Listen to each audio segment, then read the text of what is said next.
మన పూర్వీకుల అసలు ఉద్దేశాన్ని ప్రతిబింబించే ఈ పటం బ్రిటిష్ లైబ్రరీలో భద్రపరిచారు.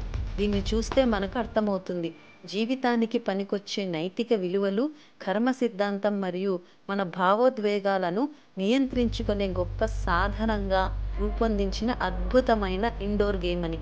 ఈ బోర్డుని కర్ణాటకలో ప్రింట్ చేయడం వలన దేవనాగరి మరియు కన్నడ లిపిలో తయారు చేశారు.